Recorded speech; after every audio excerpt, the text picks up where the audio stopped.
Hello students, Ram Ram, हर हर महादेव, जय माता दी। तो आज हम आप लोगों के लिए लेके आए हैं क्लास 10 का चैप्टर नंबर 5, मिनरल और एनर्जी रिसोर्स। मिनरल जिसको हम लोग खनिज कहते हैं और एनर्जी रिसोर्स जिसे हम ऊर्जा संसाधन कहते हैं। तो खनिज प्राकृतिक रूप में पाए जाने वाले ऐसे ठोस अकार्बनिक पदार्थ होते हैं जिनका निश्चित रासायनिक संरचना और परमाणु संरचना होती है, जिन्हें हम पृथ्वी खुदाई करके निकालते हैं। अब हम बात करेंगे कि हमें मिनरल मिलता किन चीजों से है। तो जैसे कि डेफिनेशन में हम बताए कि मिनरल हम पृथ्वी से खुदाई करके निकालते हैं।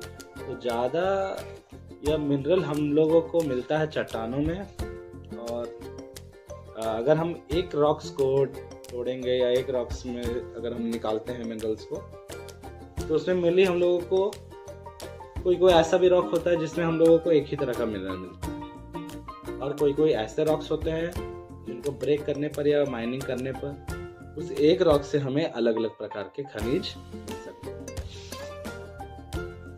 अब जैसा कि हम लोग बात किए कि मिनरल्स अलग अलग मिनरल का अलग अलग रासायनिक कंडीशंस के कारण, अलग अलग फिजिकल प्रॉपर्टीज होने के कारण हर एक मिनरल एक दूसरे से क्या होता है, अलग अलग होता है। तो उसी प्रकार से मिनरल्स का कलर, उसका हार्डनेस, उसका क्रिस्टल फॉर्म, उसका लस्टर, उसकी डेंसिटी, सभी मिनरल्स की क्या होती है, अलग अलग होती है।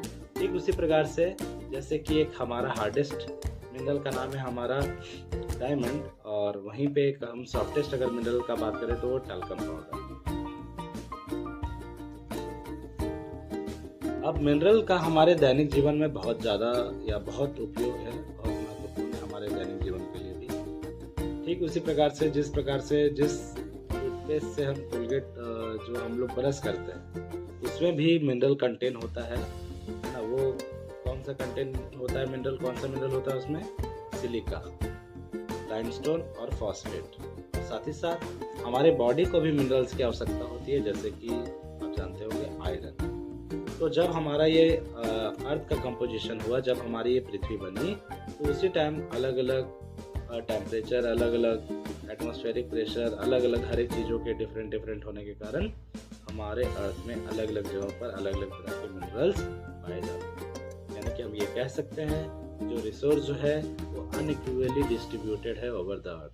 यानी कि हमारे पूरे पृथ्वी में जो रिसोर्स जो है वो किसी जगह पे कम और किसी जगह पे ज़्यादा है।